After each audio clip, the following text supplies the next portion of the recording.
Neighbors get an eyeful when Nudist steps outside. Dear Abby, we have a male neighbor I'll call Flash, who frequently walks out to get his newspaper, or the mail, or to retrieve something from his car while he's as naked as the day he was born. He's in his late 50s and divorced. Some of the women in the neighborhood know not to look towards Flash's home if they're out for a walk.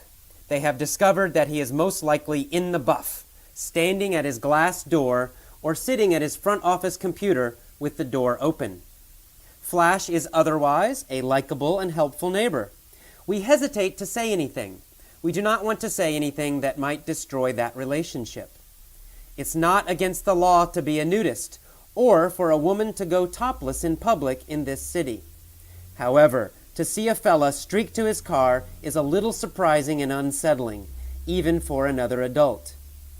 In the normal course of things, he may be spotted in the nude once a week.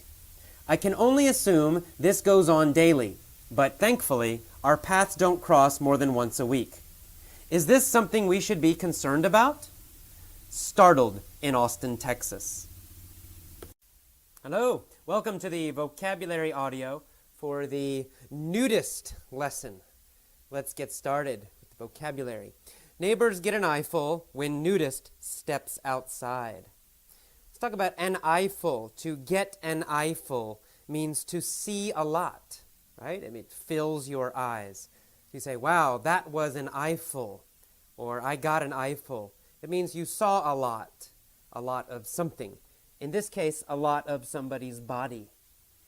And then it talks about when the nudist steps outside. Nude, N-U-D-E, means without clothes, right? No clothes, naked. Nude and naked are similar. But a nudist is a person who does not wear clothes. And we can also use it as an adjective. For example, a nudist beach is a beach for people who don't wear clothes. You go to the nudist beach and nobody's wearing clothes. Sometimes we'll also say a nude beach. So a nudist is a person who does not wear clothes. All right. And then she says in the letter, Dear Abby, we have a male neighbor I call Flash. Flash is slang for somebody who is nude, who does not wear clothes, that runs around very fast. They run around without clothes. So this is their funny nickname for their neighbor, the guy who lives near them. And he often walks outside to get his newspaper, or go to get the mail, or retrieve something from his car. To retrieve means to get something and bring it back. So if he retrieves something from his car, it means he goes to his car, he gets something from the car, and he brings it back inside the house. Sometimes we talk about dogs. Dogs will retrieve, right? You throw a stick, the dog runs, gets the stick, and brings the stick back to you. That's retrieve or retrieving, to retrieve. Okay, so this guy retrieves something from his car, and he's naked. He's naked when he does this. He's nude or naked. Nude and naked have the same meaning. They mean no clothes. So this guy's naked. He goes to his car, he goes to the mailbox, but he's naked. He's nude, no clothes. Okay, and she says that, many people in the neighborhood, especially women, they don't like to look at his house because they're afraid, right? They're afraid that if they look, they will see him in the buff. In the buff. In the buff is slang. It means naked. It's another way to say naked or nude, no clothes. In the buff. He is in the buff means he is naked, he has no clothes. In the buff, in the buff. Okay, so this guy's always in the buff. He doesn't have clothes on, right? And he'll be in the buff standing at his door or standing in front of his window or walking outside in front of his house. And she says Flash, her nickname, this guy, Flash, he's basically likable. He's a nice guy. Likable means easy to like, friendly. And he's generally a helpful guy. And she says, we hesitate to say anything. To hesitate means to wait to do something. It means you want to do something. You are planning to do something, but you wait first. You're not sure, so you wait. So they want to say something to this man. They want to say something to Flash, but then they stop. Oh, maybe we shouldn't, right? They think and, oh, I don't know, maybe should we say something? Should we not? They hesitate. They wait to say something. She says they don't want to destroy their friendship, their relationship with him. So that's why they hesitate. That's why they're waiting. That's why they don't take action. Okay, she said in her city, she's from Austin, Texas. Austin, Texas is a liberal city, a college city, and the capital of Texas. It's probably the only liberal city in Texas. But anyway, she said in their city, in Austin, it's not against the law to be a nudist. So if you are someone who likes to be naked, in Austin, it's okay. The police will not grab you. You can walk around your house. You can walk around your yard outside your house, nude, naked, in the buff. Okay. And also women can go topless in public in Austin. A woman can take off her shirt and walk around Austin, Texas, no problem. So, they can't call the police. It's not a possibility.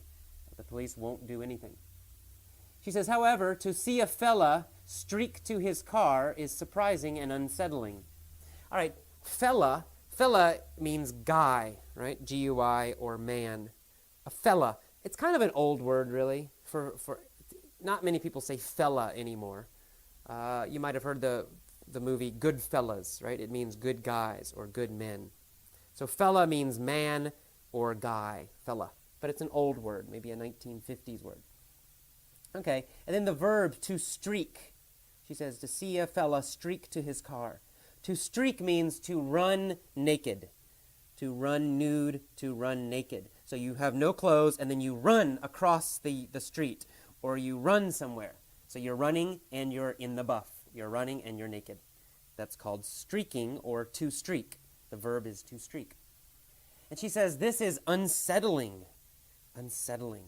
Unsettling means something that upsets you, something that makes you maybe angry or maybe sad or maybe shocked and surprised. The emotion is called unsettled, ED, right? You say, I feel unsettled. It means you feel a little strange, you feel a little nervous maybe, you feel a little bit wrong, a little upset. It's not a strong word.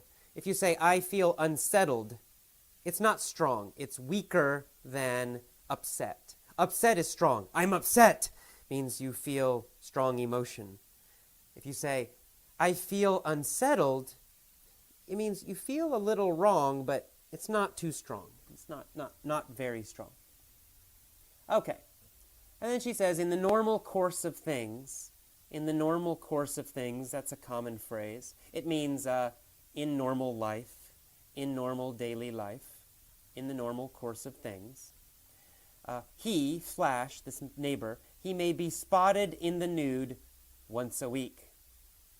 To be spotted means to be seen, right? To spot, the verb to spot means to see something. Usually it means to see something that is hard to find, right? It means you're looking and finally, I see it. I spot it, right? So we use spot when something is difficult to find or maybe you don't want to see it. In this case, you don't want to see it. So she says she spots him in the nude once a week. She sees him in the nude or in the buff once a week. She says, I'm sure this happens more, but luckily, thankfully, our paths don't cross more than once a week. Okay, if you say our paths don't cross, it means we don't meet each other. The phrase to cross paths, a path is like a road, right? It's a road for walking. So if you say to cross paths means to meet another person, right? You're walking on a little road, they're walking on a little road, and your roads cross each other, so you meet each other. So it's kind of an idiom. To cross paths means to meet somebody. Usually it's to meet somebody suddenly, it's similar to bump into, right? I bumped into her yesterday. It means you met somebody yesterday. You were not planning to meet them, but by accident. Oh, you met them. Hi, how are you? Oh, hi, how are you? It's the same. You could say, we crossed paths yesterday, right? We crossed paths yesterday. We met each other yesterday.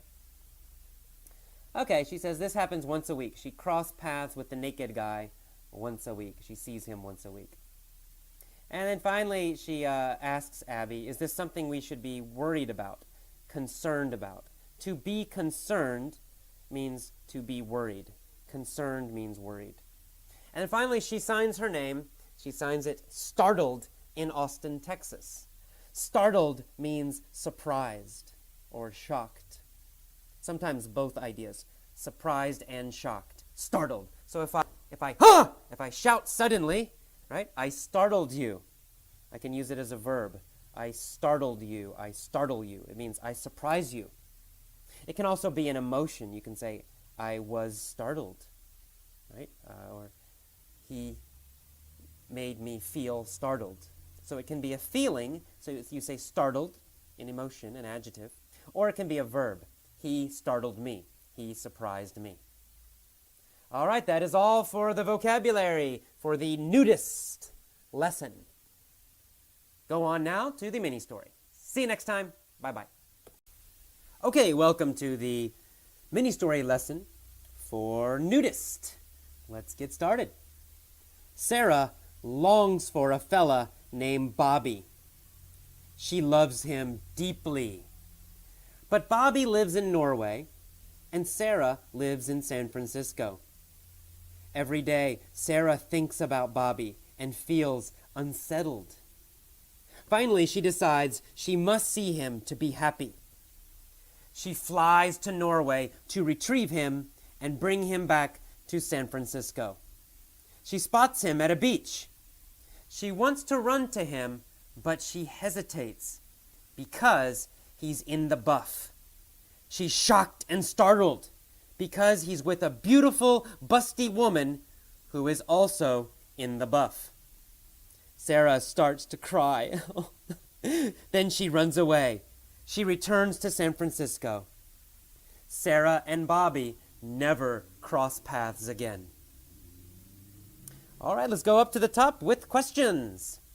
Sarah longs for a fella named Bobby. Sarah longs for Bobby. Does she want him very, very much? Yes, that's right. She longs for him. She wants him very, very much. She thinks about him all the time. She longs for him. Does Sarah long for David? Does she want David a lot? No. She doesn't long for David. She longs for Bobby. She really wants Bobby. She really, really needs and wants Bobby. She longs for Bobby. Sarah longs for a fella named Bobby. Does she long for a man named Bobby? Yes, exactly right. She wants a man named Bobby. Does she want a guy named Bobby? Yes, that's right. She wants a fella named Bobby. She wants a fella named Bobby. Does she long for a fella named Jim? No, she doesn't want a guy named Jim. Does she want a fella named AJ? No. She doesn't want a fella named AJ. She wants a fella named Bobby. Why does she want a fella named Bobby? Well, she wants a guy named Bobby, because she loves him deeply, very much. But there's a problem. Bobby lives in Norway, and Sarah lives in San Francisco. However, every day, Sarah thinks about Bobby, and she feels unsettled. Does she feel very, very, very upset? Well, actually, no. Unsettled does not mean very, very upset. It means just a little upset. She feels a little strange, a little upset, a little nervous and sad, maybe. So she feels unsettled. she feels a little wrong, but not a lot. Still, every day she feels unsettled. Does she feel unsettled only on Monday? No. She doesn't feel a little bad on Monday only. She feels unsettled every day. She feels a little bit strange, a little bad every day. Why does she feel unsettled? Well, she feels unsettled, she feels a little bad, because she misses Bobby. She's thinking about Bobby. She loves Bobby. But Bobby is in in Norway, and she is in San Francisco, right? They live apart. They live far away. That's why she feels unsettled. Does she feel unsettled because she ate something bad? No, she didn't eat anything bad. Her stomach's okay. She feels unsettled because she misses Bobby. She's sad about Bobby. Well, she feels unsettled every day. She feels unsettled. Finally, she decides she must see him. She must see Bobby to be happy. So, she flies to Norway to retrieve him. Does she plan to stay in Norway? No, she wants to retrieve him. She wants to get Bobby and bring him back to San Francisco. Right? She doesn't want to stay in Norway. She wants to retrieve him, get him, and bring him back to San Francisco. Does she want to retrieve her brother? No. She's not trying to get her brother and bring him back to San Francisco. She wants to retrieve Bobby, right? Why does she want to retrieve Bobby? Well, she wants to retrieve him because she loves him and misses him. She wants him to come back to San Francisco. So she wants to retrieve Bobby. When she flies to Norway, who does she want to retrieve? Well, she flies to Norway to retrieve Bobby. Okay, very good. She flies to Norway to retrieve Bobby and bring him back to San Francisco. She looks for him everywhere, in the cities, everywhere. But finally, she spots him at a beach. Does she see him at a beach? Yes, that's exactly right. She spots him at a beach. She sees him at a beach. Maybe the beach has many people. She's looking. Finally she spots him. Does she spot him in the city? No. She does not see him. She does not spot him in the city. Does she spot him in a car? No, she does not spot him in a car. Where does she spot him? Well, she spots him at a beach. When she spots him, is he alone? No. She spots him with another woman, right? Who does she spot at the beach? Well, she spots Bobby at the beach, right? And when she spots him, when she sees him, she wants to run to him, but she hesitates. Why does she hesitate? She hesitates because he's in the buff. He's naked. He has no clothes. Does she wait? Does she stop? Or does she run to him immediately? Well, she hesitates. She waits, right? She wants to run to him. She starts to go, but then she stops. She waits. She hesitates. She hesitates to run. Why does she hesitate to run to Bobby? Well, she hesitates because he's in the buff. He's naked. Is he wearing clothes? No. He's in the buff. No clothes. Is Bobby wearing a swimsuit?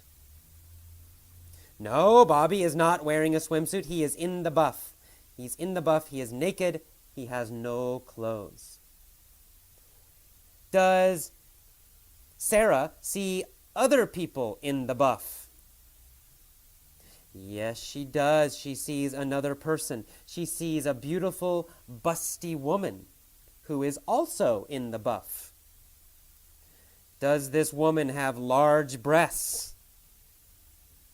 Yes, she does. In fact, she's busty woman. She's a busty woman. Does the woman have a flat chest? A flat chest, very small breasts. No, no, no. She's a busty woman. She has large breasts. She's a very busty woman. Does Sarah hesitate because she sees Bobby naked with a busty woman? Yeah, that's right. That's exactly why she waits. That's exactly why she hesitates. She hesitates because she sees him in the buff, and he is with a busty woman who is also in the buff, who also has no clothes. That's why she hesitates and waits. After she hesitates, what does Sarah do? Well, after she hesitates, she sees him, and then she starts to cry. Oh, no! Sarah starts to cry. Then she runs away. She does not run to Bobby. She runs away. She returns to San Francisco alone. Sarah and Bobby never cross paths again. In the future, do Sarah and Bobby meet again? No, they never meet again. They never cross paths again. Do they see each other again sometime in the future? No, no, no. They never cross paths again. They never meet again. They never see each other again. Does Sarah cross paths with Bobby again? No! She never crosses paths with Bobby again. Sarah never crosses paths with Bobby again. Does Sarah cross paths with the naked woman again? Does she cross paths with the naked woman, the busty woman again? Well, maybe, but no, actually no, she doesn't. She never sees the busty naked woman, the busty woman in the buff, never sees her again either. She never crosses paths with Bobby or with the naked woman. Does Sarah cross paths with her mother in the future? Well, yes, probably, of course. She meets her mother a lot. She crosses paths with her mother many times. So they always cross paths, no problem. But she never crosses paths with Bobby again. Sarah and Bobby never cross paths again. They never meet again. All right, let's go back to the beginning. This time, I'll pause after the key words, the key phrases. Please repeat the phrase after me. Don't only repeat, please copy my pronunciation. Listen for my intonation. When do I go up? And when do I stretch? And when do I drop? Listen for that and copy it. Here we go. Sarah longs for a fella named Bobby. Sarah longs for a fella named Bobby. Good. She loves him deeply. But Bobby lives in Norway and Sarah lives in San Francisco. Every day, Sarah thinks about Bobby and feels unsettled. Every day, Sarah thinks about Bobby and feels unsettled.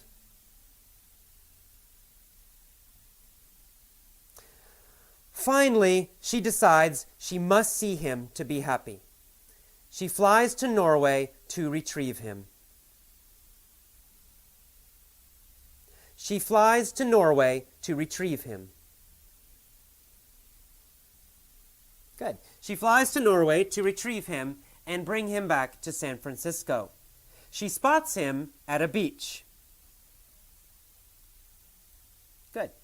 She spots him at a beach. Good. Copy that intonation. She spots him at a beach. She wants to run to him, but she hesitates. She wants to run to him, but she hesitates. Good. She hesitates because he's in the buff. She hesitates because he's in the buff. Very good. She's shocked and startled. She's shocked and startled. Good. She's shocked and startled, she's surprised, because he's with a beautiful, busty woman. Good. Because he's with a beautiful, busty woman. Good. She's startled because he's with a beautiful, busty woman who is also in the buff.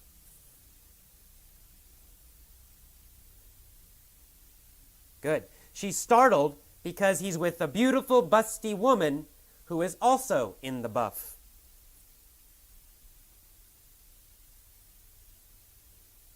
Sarah starts to cry. Then she runs away. She returns to San Francisco. Sarah and Bobby never cross paths again. Good. Sarah and Bobby never cross paths again.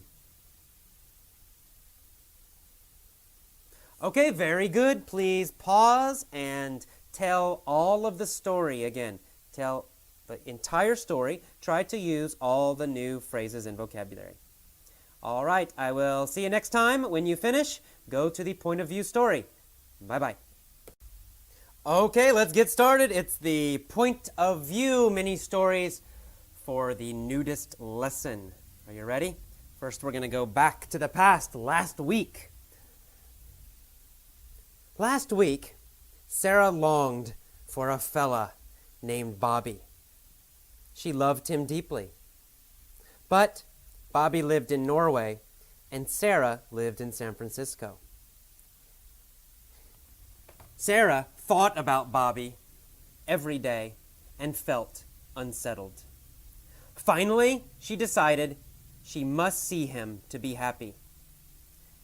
She flew to Norway to retrieve him and bring him back to San Francisco. She spotted him at a beach.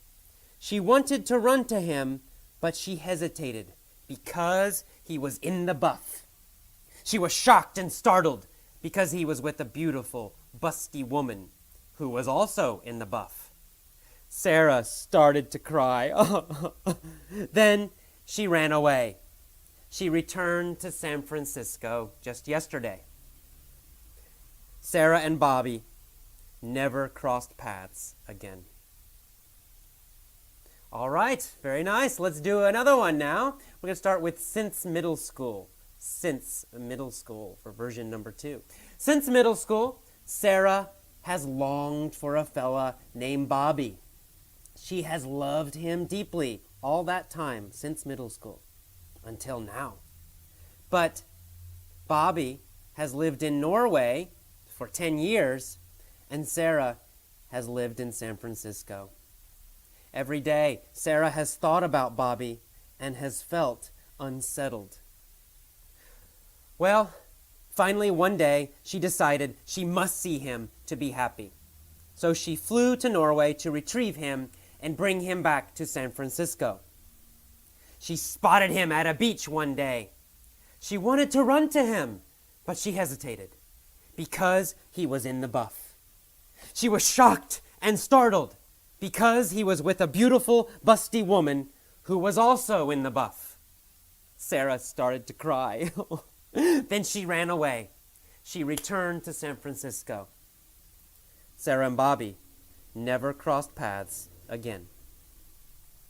Okay, as always, you can see this happens a lot when we start with since middle school, since 1 year ago. Often we have to switch to the past tense again when we talk about a specific event, right? Specific events usually start, they happen, and then they stop. It's all finished in the past. When we talk about, one day or 1 week or one time, well, that tells you, time to use the past. But if we say since middle school, since 2006, until 5 years ago, well, then that tells us, maybe we better start using have gone, or has gone, or had gone. Okay. third version. Let's go to the future. Into the future. Into the future. Next year, here's my idea for a story. It's a story that will happen next year. There will be a woman named Sarah. Sarah will long for a fella named Bobby.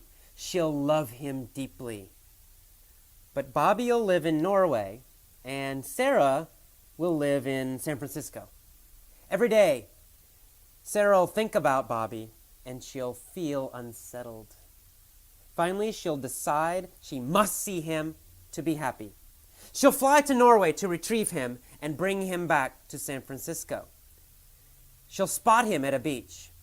She'll want to run to him, but she'll hesitate because he'll be in the buff. She'll be shocked and startled because he'll also be with a beautiful, busty woman who'll be in the buff. Sarah'll start to cry. Then she'll run away. She'll return to San Francisco. Sarah and Bobby will never cross paths again. All right, those are our 3 versions. Please listen to them many times. When you understand them, when you know them well, pause after each version and tell all of the story yourself. Tell it starting with last week, or last year, or 10 years ago. That's version 1.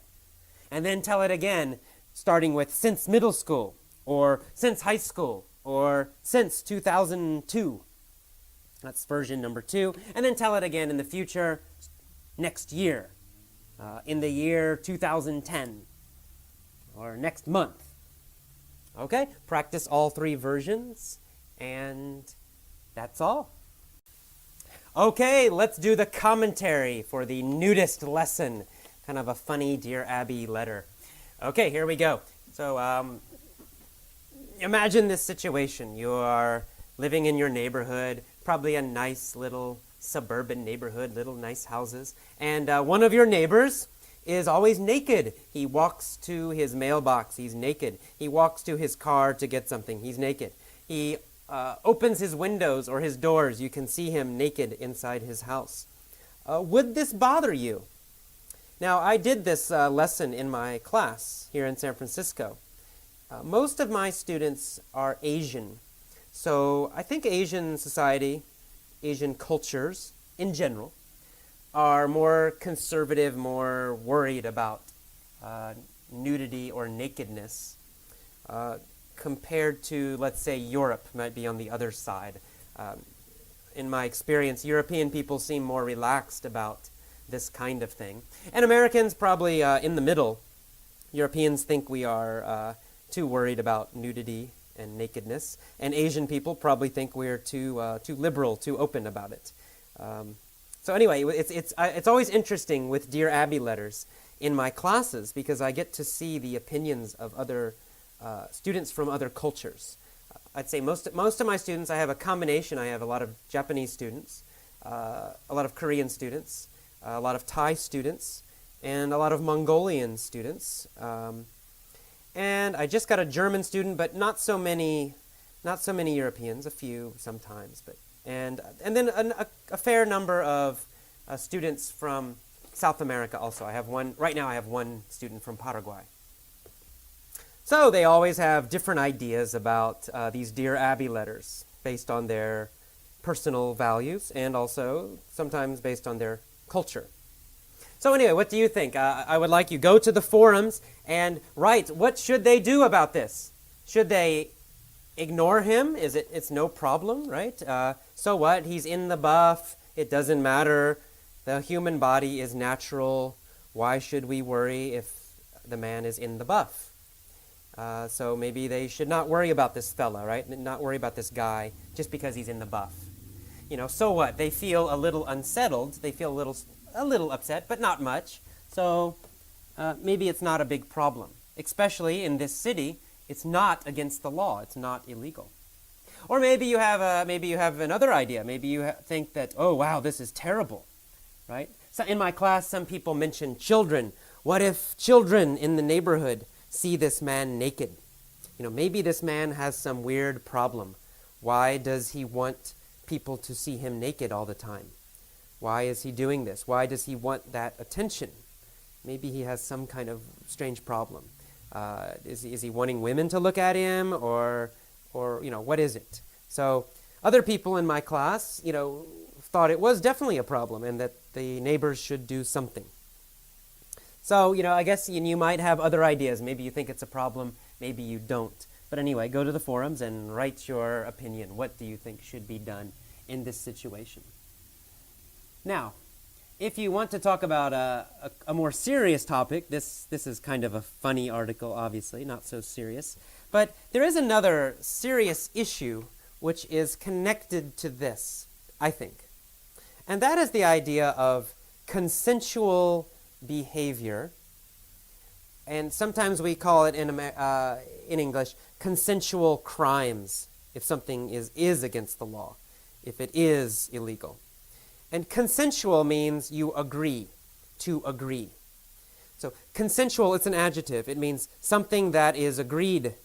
So let's say, let me think of an example. Okay, for example, drug use is a very good example. Drug use, using, let's say, heroin, a very strong example. Heroin or cocaine. This is a crime, right? In most countries, it's a crime. The police will grab you if you have cocaine. They will take you to jail. They will punish you. Is that right? Because using cocaine, using drugs, is a consensual crime. What does that mean? It means you're not hurting another person, right? You are only deciding for yourself, right? You agree for yourself to use cocaine. Maybe you sell it to another person. Well, if it's an adult, then you both are consenting. That's the verb, to consent, means to agree. Well, you both consent to buy and sell the drug, right? Nobody's forcing you. Nobody's hurting you. You're not hurting them. They are not hurting you. Nobody's being using violence or guns or in any way. Everybody agrees. I agree I have the cocaine. I want to sell it. And you agree you want to buy it. It's a consensual crime.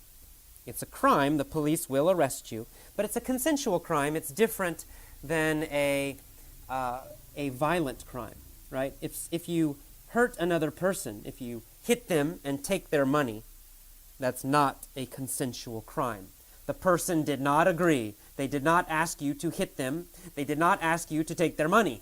That's not consensual. But selling and using drugs for adults, we're not talking about children, we're talking about adults, that is consensual. It's totally consensual.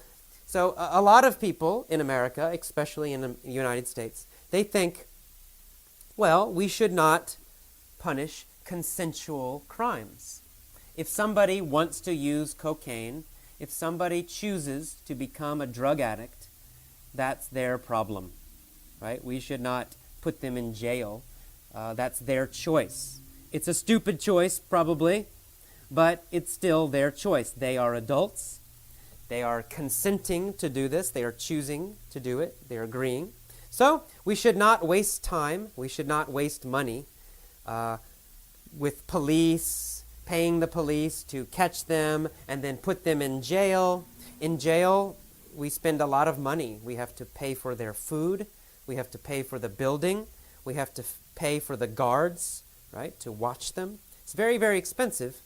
So some people in the United States say, look, forget consensual crimes. We should not worry about consensual crimes. We should focus only on violent crimes or direct crimes. So if you steal someone's money, maybe it's not violent. Maybe you don't hurt them. You secretly take their money. But still, there was no consent. It's not consensual. They did not agree. They did not ask you, okay, please take my money. So there is this division, this difference in these kinds of crimes, consensual crimes and non-consensual crimes. Do you agree with this idea? Do you think that more focus, more attention, more money, more energy should be focused on direct crimes, non-consensual crimes, and less money, less time, less energy on consensual crimes? For example, drugs, For example, sexual crimes, like prostitution, things like that. Things that both people agree to do what they're doing.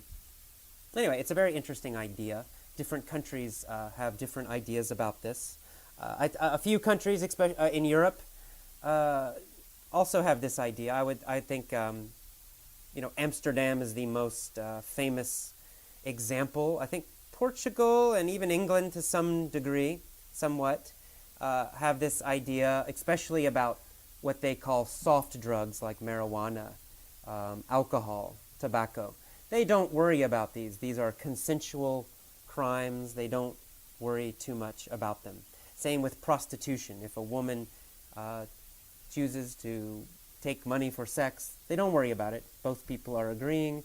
They don't care so much. They focus more on violent crimes and direct crimes. But I know that, living in a country like Thailand, I live there in Asia, it's quite different. There and in Japan and other countries, the idea is more of, everybody must follow the same rules. And society will be damaged and destroyed if we let people choose these bad things. We cannot let people make bad choices. That's another idea. I guess that's the idea of... So I guess we have two ideas. One is the government should be a parent, and the citizens are like children. So we must not let them make bad choices. And then another idea, is that the government is a collection of citizens, and individual citizens are adults and can make their own decisions. Anyway, so there you go. There's a lot of topics to write about in the forums and think about. We have the basic issue of the man in the buff, the neighbor. We have the idea of consensual crimes and non-consensual crimes, right? Things that people choose freely and things that are not chosen. And then we have this idea of government as parent or government as servant, serving the people. All right, you can write about any of those. Those are some small topics and big topics. Okay, well, I'll see you next time. Bye-bye.